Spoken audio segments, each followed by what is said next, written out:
offshore wind, solar. Dominion Energy is a leader in the clean energy transition. We're dedicated to providing reliable, affordable, safe, and clean energy as we support and invest in our communities in 16 states. Dominion Energy is building a clean energy future. Actions speak louder. Welcome to Actions Speak Louder, a program about Dominion Energy's projects and community support. I'm Peggy Fox, Dominion Energy's Media and Community Relations Manager in Northern Virginia. Today you're going to learn about our sustainability program and get a lot of great ideas for your own organization or your family. And I'd like to introduce Lisa CURLL, Dominion Energy's Senior Sustainability Specialist. Thanks so much for joining us, Lisa. Thank you, Peggy. I'm happy to be here. Tell everyone what you do. What is a Senior Sustainability Specialist? So what I do in my role, I work in sustainability and compliance for Dominion Energy, and what my group does is work collaboratively across our company with a variety of stakeholders to collect all of our different sustainability stories and our metrics, and then be able to report those out so that the public and our investors can actually see them and compare what our company is doing. Well, how do we compare to our peers, other energy companies? Yeah, so that's a really good question. So what Dominion Energy has stated is that we want to become the most sustainable energy company in the country. And in order to do that, we have to be able to measure ourselves against our peers.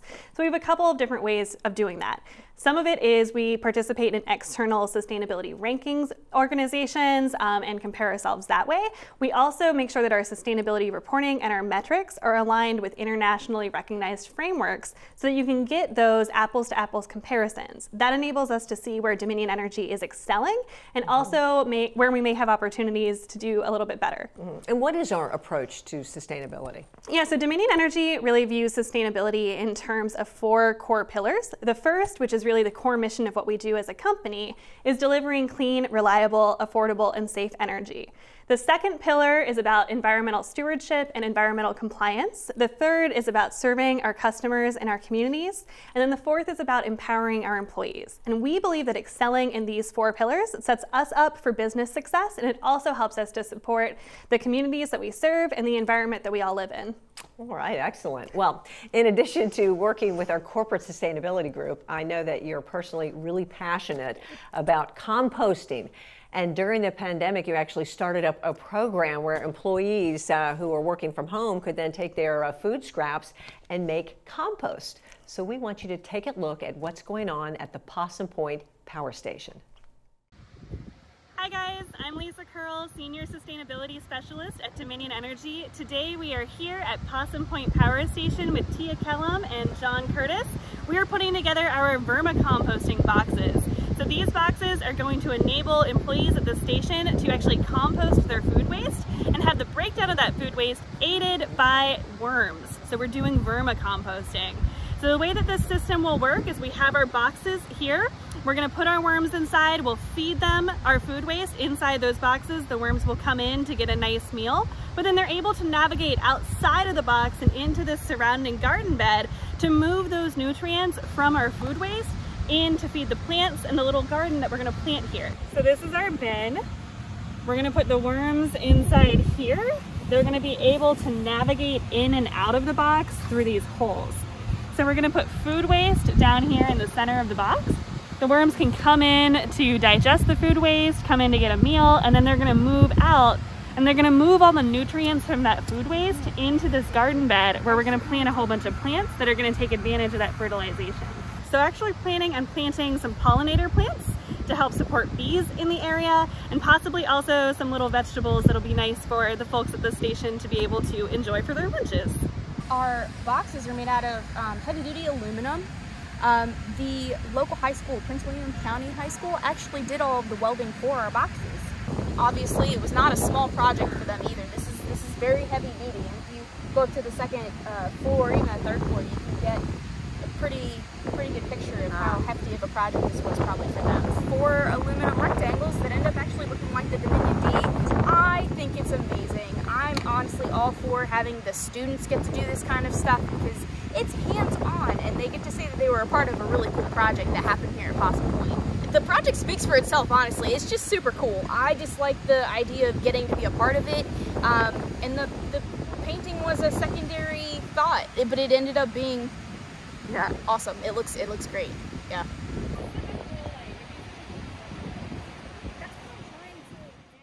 Okay, so while making compost is great, Lisa, that's not the total, the number one purpose of it. Tell us what the purpose of composting is then. Yeah, so one of our overall goals is to reduce waste throughout our organization. And so we were looking at all of the different places in our company that we have waste. And organic waste was a big piece of that we weren't necessarily doing anything with. So when we identified that food waste was something that we wanted to try and combat, composting was a natural solution to that. Well, we know what food waste is. What can organic waste be? Not just food, right? Yeah, so organic waste is any waste that comes from something that was once living. So another example of where we've been contributing to reducing organic waste is we have a partnership with our landscaping vendor in Ohio that cleans our right-of-ways. And we now have a partnership where they deliver the organic waste, so things like tree chippings and things from those line clearings to our composting vendors so they can compost those as well and turn them into healthy soils. Okay, so of course paper. That's paper organic. also Came from a tree. Yes. Right, interesting. Yes. Okay, and there's a lot of these organic things like silverware or straws and stuff like that, but they may not break down as easily all the time. Right, so there are certified compostable food serviceware things like plates and cups and forks and spoons. Those typically require a more intense composting process, but things like cardboard, scrappings, shredded paper, those all break down really well in traditional composting methods. You said you were going to grow some nice plants out there with the compost at Possum Point, but you and your team have also been working on donating the compost, right? Yeah, so we have a couple of different methods through which we do our corporate composting. So what we saw at Possum Point was an example of where we have like a smaller facility that is doing composting on site.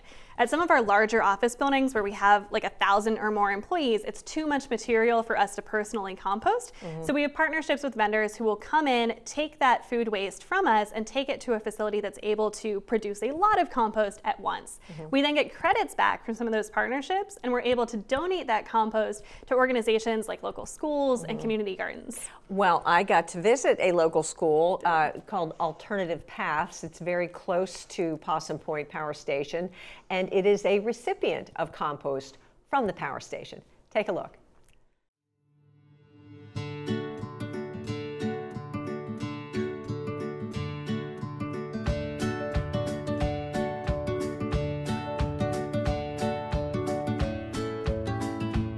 We're here at Alternative Paths Training School, and this is Willow. Hey, Willow. Hi. She is showing me their beautiful garden. What's left of it. Hey, it's still looking pretty good here in October, but check this out.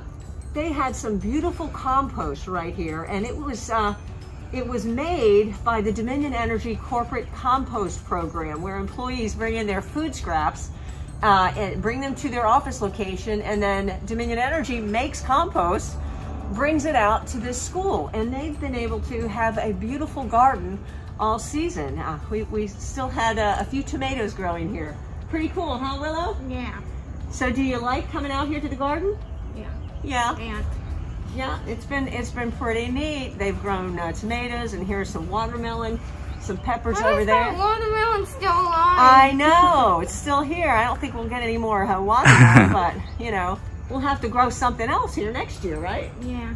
Well, thank you so much for showing me this program. Do you think it's a good idea to bring compost out? Yeah. And turn your food scraps into compost instead of taking them to a landfill, right? Yeah. Much better for the environment. I am Kendra. I'm the communications coordinator at Alternative Paths Training School. We really appreciate Dominion Energy for their donation of the compost for our garden, and we hope to do more with you in the future.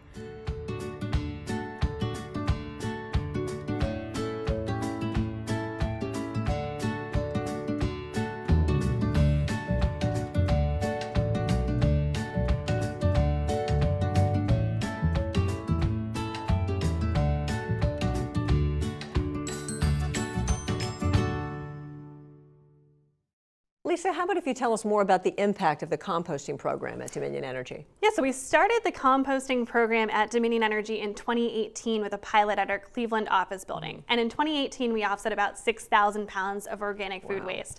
Last year, we were up to almost 100,000 pounds, and we've added many, many more locations. So this program is continuing to grow and has the potential to have a much larger impact. And I wanted to make sure we mentioned our friends right here. Yes.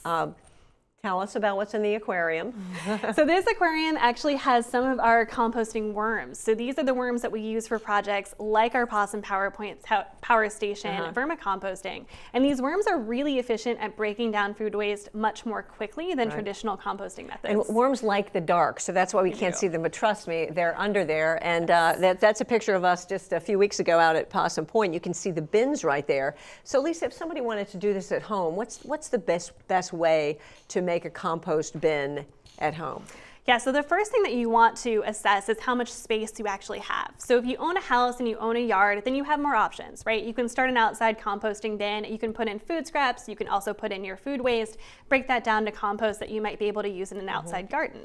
Personally, I live in a one-bedroom apartment on the second story of an apartment complex, so I have fewer options. I could either contract with an agency that would come and pick up my food waste and compost it for me, or what I've done is I started a very small vermicomposting system on my balcony, which is not a very large balcony.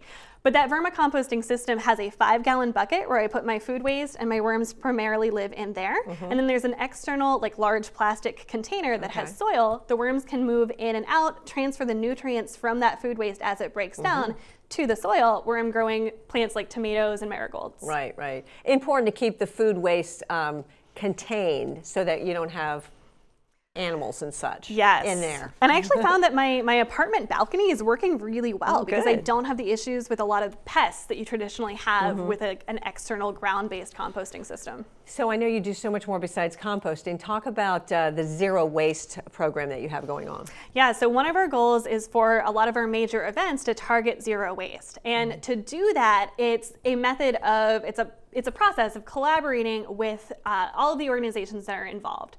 So if we're doing it at a venue and there's a catering supplier and there's like meeting staff that's sort of organizing all of this, we work a lot with them ahead of time to determine what types of products will be at that event so that we can determine good streams to be able to recycle or reuse them in the future. Then we go through and we weigh everything as it comes through. We determine how much, for example, was composted or recycled. And then we also look very closely at what ultimately ends up going to landfill, because that teaches us a lot about what we didn't plan for. And that gives us the education and the knowledge to be able to plan for the next event, to have some sort of system to either avoid that or to have a process to recycle it that may have to be specialized. I'm a person, I'm older than you, so and I don't know if that's why, but I still like paper. And every time I print something out, I think, oh, I shouldn't print that out. We actually have a project called Go Paperless. Talk about that and how I can do better. Yeah. So we learned actually a lot during the pandemic. And while our employees were working from home, we actually cut our total paper use as a company by almost half, between the amount of paper we used in 2019 to the amount of paper that we used in 2020. So that's already a really big chunk of Go Paperless. What we're doing now in collaboration with the IT Emerging Tech Lab is working with employees to find ways to leverage software systems and apps to help avoid the need for paper moving forward. And so they're actually working on a competition right now where employees were trained on how to build fairly simple apps. And next week they're actually giving their presentations, and there'll be winners across the company for the people who have the ideas that are most able to eliminate paper usage. So I'm really excited to see those presentations. Okay, so I could have learned how to make an app. You could have. You still could. I still You still could. That sounds cool. All right. Now we have so many different fun things going on, and really good stuff for the environment too. So what is ShareSmart? That's another company. What is that? So ShareSmart is another one of our company programs that is aimed at reusing and rehoming our gently used office furniture. So when we do a renovation and we're maybe changing the layout of one of our offices so that our old furniture no longer fits, what we're doing through ShareSmart is identifying different nonprofits and schools and community organizations that need furniture so that we can deliver it to them. That enables those organizations to use more of their resources to serve their mission and less to have to purchase office furniture. Oh, very cool. In fact, we have a video describing just that. Here is a look at a recent donation from one of our offices that we were closing. We're here at our Colonial Heights office with Workplace Sustainability, our Veterans Employee Resource Group, and a selection of volunteers from Hand Up nonprofit, helping them to load furniture from our office that we no longer need to build out their new Veterans Resource Center nearby. The Veterans Resource Group, part of our mission is to work with our allies in the community to reach out and create a positive impact with the community. One of those ways that we do that is we provide donations through the Dominion Energy Charitable Foundation in order to share funds or share resources so that vital organizations in our community like the Hand Up Resource Center are able to accomplish their mission. This donation from Dominion Energy is going to help Hand Up Community Resource Center tremendously with helping housing our homeless veterans, fighting food disparities in the community, and also helping us to build our Veteran Service Center, which will allow veterans to come in and take a shower, wash clothes, and reap other benefits that we have within our Community Resource Center. There's a tremendous value that a donation brings to this group and many others that'll help veterans find their way. They give them hot showers, hot meals, a way to work on their resumes and get accustomed back to civilian life and just getting back to a normal set of ways.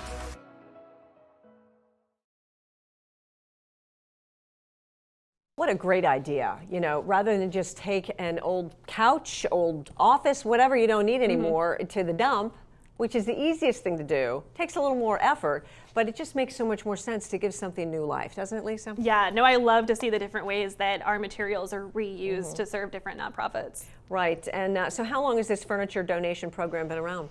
So it's been going on informally for several years. It became more of a formalized, kind of centrally managed program when we were taking down our 1 James River Plaza building in downtown Richmond. It was a 21-story office building. So there was a lot of furniture in there, and we recognized that it had a need for a more centralized, well-organized method. And so that was kind of the catalyst for developing the Share Smart program, and it's now become something that we do with all of our renovations and even all of our office closures. Well, I mean, you go to thrift stores, that's what that is, you know, and with the young folks today, like my daughter who's in college now, that's a really popular thing to do, is go to thrift stores, you know, and give things new life, give them a second chance and things like that. And so what are some other successes from the Share Smart program? Yeah, so we've been able to donate different pieces of furniture to everything from obviously veteran services organizations that are helping people transition out of homelessness, a fire department. We were able to donate some lounge furniture to them, which is always nice, so that they have a place to chill out in between responding to calls, but lots of different opportunities. And what about if people at home have furniture? I mean, do we have any sort of a program where they can call and say, hey, I've got you know, this office furniture, or do you have any place for it? So I'm working right now, this is actually one of the apps that I am trying to build through our app development competition to create a really nice organized system for that. Right now, again, it's still sort of going back and forth with individual nonprofits and organizations, but once we have something more fully developed, I'd really love to be able to help with that. Right, and what about furniture that you can't find a home for? You know, like that, metal cabinets, things like that. Yeah, so through Go Paperless, right, we have less paper, and so we have less need for filing cabinets and paper organization. But when we were looking to donate those, we also found that because of just the digitization of society over the last 2 decades, many other organizations also don't need big metal filing cabinets. What we learned was you can recycle metal, and scrap metal actually has value. So we've partnered with scrap metal recycling vendors, and when they come and pick it up, we get a check back for the value of our scrap metal. We were then able to donate that scrap metal check to some of the organizations that were able to use other furniture that had more longevity or more use within their organization. Wow, it's really incredible. It seems like so many things either have a way to have a second life or recycle. You know, that other people have already kind of thought of it, just the greater population doesn't know about it. Yeah. Hey, let's go back to sustainability and you know, what we're doing on a corporate level. If people want to learn more about it and really get into the nitty-gritty and find out where we are, what we're doing, where's a good place for them to go? Yeah, so the most comprehensive summary that we have about what Dominion Energy is doing on an annual basis is our Sustainability and Corporate Responsibility Report. And that is a very large report that comes out annually that goes over sort of every initiative that we have going on, our commitments, and how we're tracking against our metrics. In addition, there are great shows like yours that dive into really specific topics. So you're doing shows on things like coastal Virginia offshore wind, or our solar programs, or our volunteer programs. Our social media pages also have lots of in-depth information, and so does our website. So if you're looking for a big comprehensive report, the SCR report, Sustainability and Corporate Responsibility report, is the place to go. But if you want to learn more, there's so many different resources. Right, and there are other reports too, more forward-looking as well. Yeah, so we actually in July just came out with our newest climate report, which is our forward-looking report. It looks at the many different pathways that we have to achieve net zero in carbon and methane emissions by 2050, sort of what our opportunities and risks are, and what strategies we are planning to use to accomplish those.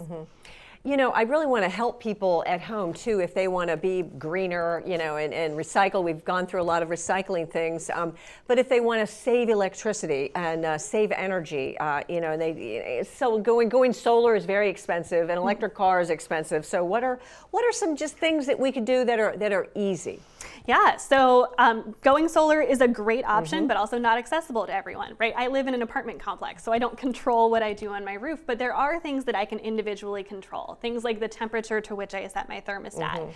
To me, similar to how we do zero waste events, where we're doing that audit of what ends up in the landfill and learning from it, individuals can do that as well. So you can look at your trash can at the end of the week and see what you've thrown away. Oh, I like that. And think about what you could do, right, to avoid those items. What could you switch them out for? For example, I no longer use jugs of plastic laundry detergent. I get it in form of a powder that comes in a cardboard box, which I can recycle or compost.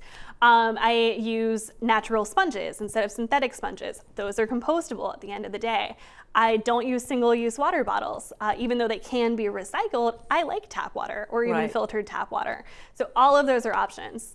Yeah, and I've done most of those. We don't buy plastic water bottles anymore, and I've been composting for the past year, and I really try to remember my shopping bags, so that I don't have to bring home plastic ones. Yeah. You know? So and if by chance I forget them, we always recycle. I mean, the plastic ones, you can recycle them or, you know, use them for other things, but I never just throw them away. Yeah, and there are specialized recycling programs for those. Most of the time, plastic bags can't go in your single stream like home recycling systems, but there are different stores that will collect them and take them back.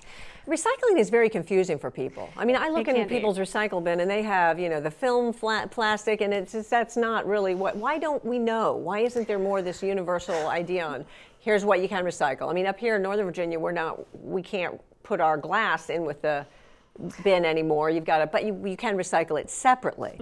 Yeah, a lot of that is because recycling processing centers are not necessarily consistent, and because those are also businesses and recyclable materials are a commodity, they're going to based on what is most efficient for them to sort and then be able to sell. So even though there are programs like plastic bag recycling and like glass recycling, it doesn't necessarily make business sense to those organizations to run those, and so it's helpful if consumers like us sort them and recycle them separately. Right.